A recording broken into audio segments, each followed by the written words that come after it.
नमस्कार दोस्तों। आज की इस वीडियो में हम बात करने वाले हैं फ्लू यानी कि इन्फ्लुएंज़ा के बारे में। दोस्तों, इन्फ्लुएंज़ा को फ्लू के नाम से भी जाना जाता है और यह एक तरह की बीमारी है जो कि आरएनए वायरस की वजह से होती है। और ये वायरस जानवरों, पक्षियों और इंसानों की श्वसन नली को संक्रमित करते हैं। आमतौर पर लोगों में इस वायरस के इन्फेक्शन से बुखार, खांसी, सिरदर्द और थकान जैसे लक्षण देखने को मिलते हैं। और इसके अलावा कुछ लोगों में मतली, उल्टी, दस्त और गले में खराश जैसे लक्षण भी पाए जाते हैं। अधिकांश व्यक्तियों में फ्लू के लक्षण लगभग 1 से 2 सप्ताह तक रहते हैं और उसके बाद रोगी स्वस्थ हो जाता है। अन्य वायरल श्वसन इन्फेक्शन जैसे कि जुकाम की तुलना में फ्लू इन्फेक्शन में व्यक्ति ज़्यादा गंभीर रूप से बीमार होता है और इस वायरस से संक्रमित व्यक्तियों की मृत्यु दर का आंकड़ा लगभग 0.1% है। हर साल एक विशेष मौसम में फैलने वाले फ्लू के लिए ये जो परिस्थितियां सामान्य हैं। हालांकि कभी कभी फ्लू बहुत गंभीर रूप से फैल जाता है और इसका गंभीर प्रकोप तब सामने आता है जब आबादी का एक ऐसा हिस्सा इसकी चपेट में आ जाता है जिसकी रोग प्रतिरोधक क्षमता बहुत कमज़ोर होती है। और ऐसा इसीलिए होता है क्योंकि फ्लू वायरस ने अपने आप को विशेष रूप से परिवर्तित कर लिया है और इस तरह के हालात एक महामारी का रूप धारण कर लेते हैं।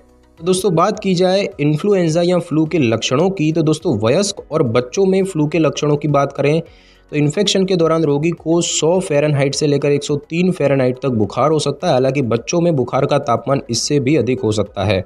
कभी कभी जो है चेहरे पर निस्तब्धता या फिर पसीना आने जैसे लक्षण भी देखे जा सकते हैं। साथ ही साथ ठंड लगना, स्वास्थ्य से संबंधित लक्षण जैसे कि खांसी जो कि वयस्कों में अधिक होता है, गले में खराश जो कि वयस्कों में अधिक होता है, नाक बहना या नाक बंद होना जो कि खास तौर पर बच्चों में होता है, साथ ही साथ छींक आना, सिरदर्द होना, मांसपेशियों में दर्द होना यानी कि बदन दर्द होना और कभी कभी अत्यधिक थकान महसूस करना। हालांकि इन्फ्लुएंज़ा के इन्फेक्शन के दौरान भूख में कमी, मतली और उल्टी और दस्त जैसे लक्षण खासकर बच्चों में अधिक दिखाई देते हैं। जठरांत्र जैसे लक्षण कभी कभी देखने को मिलते हैं। पेट फ्लू शब्द एक मिथ नाम है जिसे कभी कभी जठरांत्र बीमारी के लिए प्रयोग किया जाता है।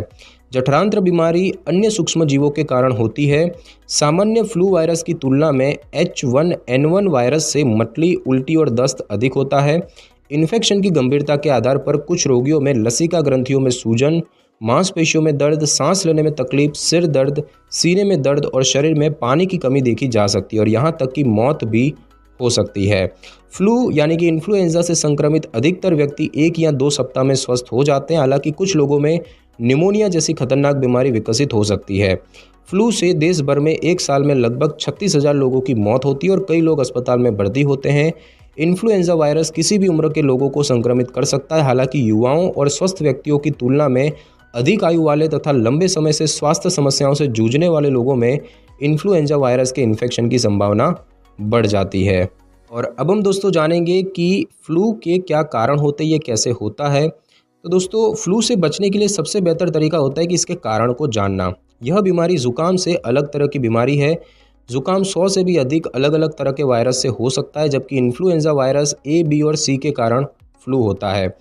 ए और बी प्रकार के वायरस बड़े पैमाने पर मौसमी प्रकोप फैलाते हैं और जो सी वायरस है वो स्वास्थ्य से संबंधित लक्षणों का कारण बनता है। फ्लू टीका हमें ए और बी वायरस से सुरक्षित रखता है, जबकि सी वायरस के लिए कोई उपचार उपलब्ध नहीं है। फ्लू वायरस ए कई जानवरों में भी पाए जाते हैं, जिनमें कि बतख, मुर्गी, सूअर, बैल, घोड़ा, सील वगैरह शामिल है। बी वायरस केवल इंसानों को ही प्रभावित करता है। बात की जाए कि फ्लू कैसे फैलता है, तो फ्लू एक अत्यधिक संक्रामक बीमारी है। यह बीमारी संक्रमित व्यक्ति के संपर्क में आने पर या उसके छींकने या खांसने पर फैलती है। सांस के माध्यम से या चुंबन के द्वारा ये वायरस हमारे शरीर में आ सकते हैं और चांदी के बर्तन, दरवाजे, handle, TV remotes, computer keyboard और टेलीफोन जैसे सामानों को छूने से हम इस वायरस के इन्फेक्शन में आ सकते हैं। और ये वायरस हमारे शरीर में तब प्रवेश करते हैं जब हम अपने हाथों से नाक, आँख और मुँह को स्पर्श करते हैं। बात की जाए सर्दियों में फ्लू के फैलने का क्या कारण होता है, तो सर्दियों में वायरस लंबे समय तक जीवित रहते हैं क्योंकि बाहर की तुलना में अंदर की हवा में कम नमी होती है। जब ये जीवित रूप में हवा में होते हैं तो उस दौरान सांस के माध्यम से हमारे शरीर में आसानी से चले जाते हैं और साथ ही आँख, नाक या फिर मुंह के संपर्क में आसानी से आ जाते हैं। सर्दियों के मौसम में हम अधिकतर समय घर के अंदर ही बिताते हैं और एक दूसरे के संपर्क में ज़्यादा रहते हैं और ये स्थिति वायरस के आसानी से फैलने में सहायक होती है। और बात की जाए कि कितना समय लगता है इन्फेक्शन में, तो लक्षण दिखने के 7 दिन बाद आप किसी को भी फ्लू से संक्रमित कर सकते हैं। ये वायरस आपके बलगम और थूक में आपके बीमार महसूस करने के 24 घंटे पहले से उपस्थित हो सकते हैं और इसका मतलब ये है कि आप लक्षण दिखने से एक दिन पहले से ही किसी और व्यक्ति को संक्रमित कर सकते हैं। छोटे बच्चे बीमार होने के दूसरे सप्ताह में फ्लू को संक्रमित कर सकते हैं। और अब हम दोस्तों जानेंगे कि फ्लू से बचाव कैसे किया जा सकता है। तो दोस्तों इन्फ्लुएंजा वायरस के खतरों को ध्यान में रखते हुए हमें खुद को और अपने परिवार को सुरक्षित रखना चाहिए। यह वायरस व्यक्ति से व्यक्ति में संक्रमित होता है और इसीलिए अपनी सुरक्षा हेतु अक्सर साबुन या फिर अल्कोहल आधारित सैनिटाइजर से हाथ धोएं, नाक और मुंह को छूने से बचें। फ्लू वायरस ठोस सतह और वस्तुओं पर 2 से 8 घंटे तक जीवित रह सकता है और अपनी सुरक्षा को ध्यान में रखते हुए घर या ऑफिस में काम करते समय सामान्य रूप से अधिक स्पर्श किए जाने वाली वस्तुओं या स्थानों को छूने से पहले इन्फेक्शन रहित पोंछे या फिर स्प्रे का इस्तेमाल करें। यदि आप फ्लू से संक्रमित किसी व्यक्ति की देखभाल कर रहे हैं तो इन्फेक्शन से बचाव के लिए अपने चेहरे पर मास्क लगाकर रखें। संक्रमित व्यक्ति को खांसते या छींकते समय अपना मुंह ढक लेना चाहिए। इसके साथ हर साल इन्फ्लुएंजा वैक्सीन यानी कि फ्लू का टीका लगवाएं। 6 माह से कम आयु वाले बच्चों को छोड़कर सभी को हर साल फ्लू टीकाकरण की सलाह दी जाती है और यह टीकाकरण हमें सामान्य फ्लू वायरस से बचाता है। अमेरिका की स्वास्थ्य सुरक्षा एजेंसी सीडीसी के अनुसार हालांकि यह टीका 100% प्रभावी नहीं होता है, यह फ्लू से होने वाले खतरों को 50% से 60% तक ही कम करता है। फ्लू वायरस के टीके को हमारी बांह पर लगाया जाता है। और अब हम दोस्तों जानेंगे कि फ्लू का निदान कैसे किया जाता है। तो दोस्तों फ्लू का निदान करने के लिए आपके डॉक्टर जानना चाहेंगे कि आप फ्लू से संक्रमित किसी व्यक्ति के संपर्क में आए हैं कि नहीं। यदि हाँ, तो फिर वह उस संक्रमित व्यक्ति के लक्षणों के बारे में जानना चाहेंगे। सामान्यतः एक तीव्र परीक्षण उदाहरण के तौर पर नेजोफेरिंजियल स्वैब सैंपल यह जानने के लिए किया जाता है कि रोगी इन्फ्लुएंजा वायरस ए या बी से संक्रमित है या नहीं। अधिकतर टेस्ट वायरस ए और वायरस बी में अंतर बता देते हैं। अगर टेस्ट नेगेटिव है तो इसका मतलब है कि हमारे शरीर में वायरस नहीं है। अगर टेस्ट पॉजिटिव है तो इसका मतलब है कि हमारे शरीर में ए या फिर बी वायरस हो सकते हैं। यदि टेस्ट इन्फ्लुएंजा वायरस ए के लिए पॉजिटिव है तो रोगी को सामान्य फ्लू हो सकता है या उससे कोई गंभीर इन्फेक्शन जैसे कि H1N1 वायरस भी हो सकता है जिसकी वजह से स्वाइन फ्लू होता है। अधिकतर तीव्र परीक्षणों में PCR तकनीक के द्वारा वायरस के जेनेटिक्स का पता लगाया जाता है। कुछ अन्य रैपिड इन्फ्लुएंजा डायग्नोस्टिक टेस्ट यानी कि RTDIs इन्फ्लुएंजा का तीव्रता से निदान करने वाले परीक्षण होते हैं जो कि 10 से 30 मिनट में इन्फ्लुएंजा का पता लगा सकते हैं। स्वाइन फ्लू यानी कि H1N1 और अन्य प्रकार के इन्फ्लुएंजा जैसे कि बर्ड फ्लू या फिर H3N2 का निदान वायरस की सतह पर पाए जाने वाले प्रोटीन या फिर उस वायरस के जेनेटिक्स का पता लगाकर किया जाता है और आमतौर पर यह परीक्षण करवाने के लिए आपको टेस्ट लैब जाना पड़ता है। हालांकि यदि आपकी तबीयत बहुत ख़राब हो और आप लैब जाने की हालत में ना हो तो डॉक्टर स्वयं नमूना लेकर उसे लैब में भेज सकते हैं। और अब हम दोस्तों जानेंगे कि फ्लू का जो इलाज है वो क्या होता है। तो दोस्तों फ्लू एक वायरस की वजह से होता है। फ्लू के दौरान एंटीबायोटिक्स तब तक कोई असर नहीं कर सकते जब तक हमारे शरीर में बैक्टीरिया के कारण कोई अन्य बीमारी नहीं हो जाती। एंटीवायरल जैसे कि ओसेल्टामिविर और जानामिविर उनको कुछ परिस्थितियों में निर्धारित किया जा सकता है। दर्द निवारक दवाएं फ्लू के कुछ लक्षणों को कम कर सकती है जैसे कि सिर दर्द और बदन दर्द। एस्पिरिन जैसी दर्द निवारक दवा को 12 साल से कम उम्र के बच्चों को नहीं देना चाहिए। और फ्लू के दौरान कुछ सावधानियां बरतनी चाहिए जैसे कि घर पर रहें, जितना हो सके लोगों के संपर्क में आने से बचें, गर्म रहने की कोशिश करें और जितना हो सके आराम करें। अधिक मात्रा में तरल पदार्थों का सेवन करें, शराब का सेवन न करें, धूम्रपान न करें और थोड़ा भोजन जरूर खाएं। अगर आप अकेले रहते हैं तो किसी पड़ोसी, मित्र या रिश्तेदार को ज़रूर बता दें कि आपको फ्लू है ताकि वह समय समय पर आप पर नज़र रख सके। और दोस्तों बात की जाए कि फ्लू के क्या जोखिम होते हैं, इनसे क्या क्या कॉम्प्लिकेशन या क्या रिस्क हो सकते हैं। तो दोस्तों बात की जाए उम्र की तो खास मौसम में फैलने वाले फ्लू का खतरा बच्चों और बुजुर्गों को ज़्यादा रहता है। रहन सहन की स्थितियों की बात करें तो जो लोग नर्सिंग होम, सैन्य बैरकों में रहते हैं उनमें इन्फ्लुएंजा होने की संभावना ज़्यादा होती है।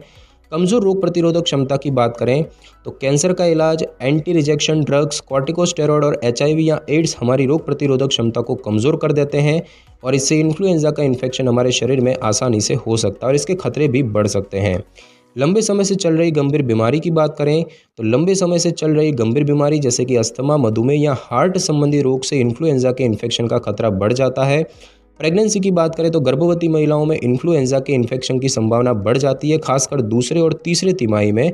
जिन महिलाओं में 2 सप्ताह का प्रसव उत्तर होता है वे भी इसकी चपेट में आसानी से आ जाती है। और बात की जाए मोटापे की तो जिन लोगों में BMI का स्तर 40 से अधिक होता है उनमें इन्फ्लुएंजा के इन्फेक्शन की संभावना बढ़ जाती है। उसके बाद दोस्तों बात की जाए कि इन्फ्लुएंजा में आपको क्या खाना चाहिए, तो बेहतर पोषक तत्व हमारी रोग प्रतिरोधक क्षमता को मजबूत बनाते हैं, जिससे हमारे शरीर को वायरस से लड़ने की ताकत मिलती है। लेकिन जब हमारा शरीर फ्लू के लक्षणों से कई दिन या सप्ताह भर जूझता है, तो उस दौरान पौष्टिक आहार हमारे शरीर को स्वस्थ रखने के लिए और भी आवश्यक होता है। विटामिन B6 और B12 हमारे शरीर की प्रतिरक्षा प्रणाली को सही ढंग से काम करने में सक्षम बनाते हैं। विटामिन B6 प्रोटीन युक्त आहार जैसे कि सैम, आलू, पालक और अनाज से मिलता है। मांस, मछली और दूध से हमें विटामिन B12 मिलता है, जो कि हमारे शरीर की रोग प्रतिरोधक क्षमता को मजबूत बनाता है। सेलेनियम और जिंक जैसे खनिज भी हमारी रोग प्रतिरोधक क्षमता को मजबूत बनाते हैं, और ये खनिज हमें प्रोटीन युक्त आहार जैसे कि सैम, मेवे, मांस और मुर्गी से मिलते हैं। खांसी या बीमारी की अवस्था में आपको कुछ आहार लेने की सलाह दी जाती है। जैसे कि बात करें चिकन सूप की, तो चिकन सूप को इसकी गुणवत्ता के कारण सैकड़ों वर्षों से साधारण सर्दी जुकाम के लिए एक उपाय के रूप में सुझाया गया है। यह विटामिन, खनिज, कैलोरी और प्रोटीन का एक आसान स्रोत है, और जब आप बीमार होते हैं तो चिकन सूप आपके शरीर को उचित मात्रा में पोषक तत्व प्रदान करता है। लहसुन की बात करें तो लहसुन का उपयोग सदियों से एक औषधीय जड़ी बूटी के रूप में किया गया है। लहसुन एंटीबैक्टीरियल, एंटीवायरल और एंटीफंगल का भी काम करता है, और इससे रोग प्रतिरोधक क्षमता में भी वृद्धि होती है। नारियल पानी की बात करें तो जब आप बीमार होते हैं तब सबसे ज़्यादा ज़रूरी है कि आप अपने शरीर में पानी की कमी न होने दें। ऐसी स्थिति में नारियल पानी सबसे उत्तम पेय पदार्थ होता है। मीठा और स्वादिष्ट होने के अलावा इसमें ग्लूकोज और इलेक्ट्रोलाइट शामिल होते हैं, जो कि शरीर में पानी की कमी को पूरा करते हैं। गर्म चाय की बात करें तो सर्दी और फ्लू से संबंधित कई लक्षणों से बचाव के लिए गर्म चाय एक पसंदीदा उपाय है। चिकन सूप की तरह गर्म चाय नाक और साइनस से बलगम को साफ करने में मदद करती है। के बाद बात की जाए शहद की, तो रोगाणुरोधी यौगिकों की उच्च मात्रा के कारण शहद एक प्रभावी जीवाणुरोधी की तरह काम करता है। कुछ तथ्यों से इस बात का पता चलता है कि शहद से हमारी रोग प्रतिरोधक क्षमता भी बढ़ती है, और ये सभी गुण शहद को बीमारी में खाए जाने वाला सर्वोत्तम आहार बनाते हैं। बैक्टीरिया इन्फेक्शन के कारण गले में खराश होने पर शहद विशेष रूप से कारगर साबित होता है। अदरक की बात करें तो अदरक को मतली रोकने के लिए सबसे अच्छा माना जाता है। अदरक non steroidal anti inflammatory drugs के दवाओं के समान कार्य करती है, तो अगर आप उल्टी जैसा महसूस कर रहे हैं या आपका जी घबरा रहा हो तो अदरक सबसे उत्तम और असरदार उपाय है। और बात की जाए हरी सब्जियों की, तो बीमार होने पर आपके शरीर को सभी प्रकार के विटामिन और खनिजों की ज़रूरत होती है, लेकिन यह पूर्ति रोगी द्वारा खाए जाने वाले साधारण भोजन से संभव नहीं है। हरी पत्तेदार सब्जियां जैसे कि पालक और सलाद विटामिन, खनिज और रेशे से भरपूर होती है, और ये विशेष रूप से vitamin A, vitamin C, vitamin K और फॉलेट के अच्छे स्रोत होते हैं। तो दोस्तों आज की इस वीडियो में बस इतना ही। अगर आपको मेरी ये वीडियो और जानकारी अच्छी लगी हो तो वीडियो को लाइक और शेयर कर दीजिए, और कमेंट करना बिल्कुल भी ना भूलें। और अगर आप हमारे चैनल पे नए हैं तो चैनल को कर लें सब्सक्राइब, और बेल आइकन के बटन को ज़रूर क्लिक कर लें, ताकि मेरी नई वीडियो की नोटिफिकेशन सबसे पहले आपको मिल सके। Thanks for your time.